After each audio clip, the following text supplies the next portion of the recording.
Ever hired someone who seemed perfect on paper only to watch them struggle, clash with the team, or move on within months? The hiring process can sometimes feel like searching for a needle in the haystack. As a HR leader, I know the difficulty of finding the right person for the job. It's about finding that person who has the qualities to deliver, develop, and collaborate well in your team. Why am I talking about finding your dream hire? In previous videos, I have discussed the importance of performance management in supporting team members. But today, we're going back to the start, how we got the person in the first place. A successful hire isn't just another person on your payroll. It's a valuable investment to your team or company. And the right person can make all the difference, reducing some of the pain in performance management or leading the team. But hiring can come with its own challenges, such as high turnover, skill mismatches, and culture clashes, and these can drain resources and weaken your team. Trust me when I say that a bad hire will make you take much more care in the hiring process. So how do we overcome these hiring headaches? Today, I'm sharing 8 steps to help you identify and attract the perfect candidate for your organization. Follow along and let's ensure that your next hire is truly your dream hire. Before I go into the steps, let's clarify. Hiring or recruiting is the process of attracting applicants, assessing, and selecting candidates to have an employee join an organization. I'll refer to hiring managers as you, the business leader or manager trying to bring in a new team member. So step 1 is workforce planning. Workforce planning is the important step where you set the foundation. To find the right hire, you need to understand what success looks like for your business needs. So what type of organization is this? Is this a charity, startup, or service-oriented company?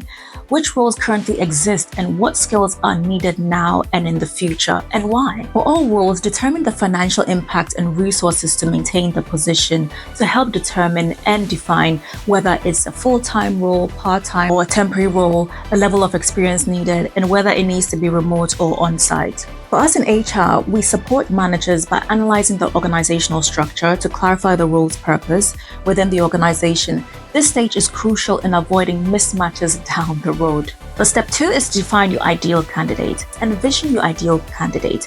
What personal qualities or soft skills align with your organizational goals? The Chartered Management Institute highlights the importance of hiring not just for present skills, but for long-term growth and adaptability. Qualities like reliability, initiative, and emotional intelligence can set candidates apart as high performers who grow with your business. A good business strategy would have clear values that you can refer to as a guide. And if the values are truly embedded in the organization, the current employees or colleagues who exemplify these traits would be successful in the organization. At Maydaybaiden, for example, the values are credibility, curiosity, and care, and so that guides everything that we do. But for organizations with no clear values, still look at your colleagues and what makes them stand out. Maybe it's Lee, who is calm and analytical thinking, or perhaps Dominique because she's ambitious and takes no nonsense. Use these insights to create a well-rounded job description. Be careful though to avoid focusing on finding someone with similar traits or looks, because that can be viewed as discriminatory. This is what we call affinity bias, where we might unintentionally seek out a carbon copy of someone we already admire. As a HR leader, I have met teams that are so similar that they become echo chambers and see someone different, whether it's in their background or physical attributes, as too different. As a leader, seek individuals aligned to core values or mindset, but also seek the diversity in perspectives, as they are all essential to building a resilient and innovative team. Check out the statistics on this here from McKinsey, showing that more ethnically diverse companies financially perform 36% better. Step 3 is to craft a compelling job description. With an understanding of your organization's needs and the ideal candidate, create a job description that reflects the role's purpose. A good job description includes the job title, a summary of the job's purpose, type of position, responsibilities, organizational chart, and reporting relationships. It also has qualifications, which explains the skills and experience required. Use this information to make your job description focused and clear. So with all the information you have from step 1,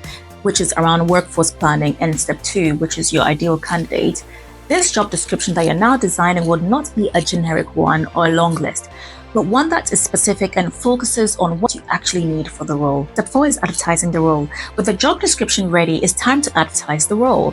Some organizations post job openings externally, whilst others start with internal postings. This helps avoid resentment from current employees and fosters openness to a new team member. Your advert should focus on what makes your company unique, such as values, mission, and culture. Mention the role's purpose, how it contributes to bigger goals, and clearly show the salary and benefits. Transparency in salary helps ensure that neither parties are wasting their time. A strong advert attracts the right candidate. Tap into your network and use referrals. One of the best ways to find candidates aligned with your values is through referrals.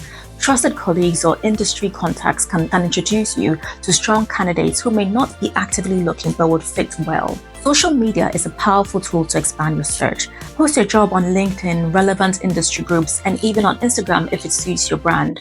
By the way, I am on LinkedIn, and do connect with me on LinkedIn on the Maydaybaiden page for more tips. Step 6. Interview skills and assessment. So once you've filtered the applications, it's time to assess candidates thoroughly. CVs and resumes provide an overview, but interviews and skills assessments reveal true potential. Combine traditional interviews with other assessments, which can include practical tests such as presentations to evaluate job-related skills.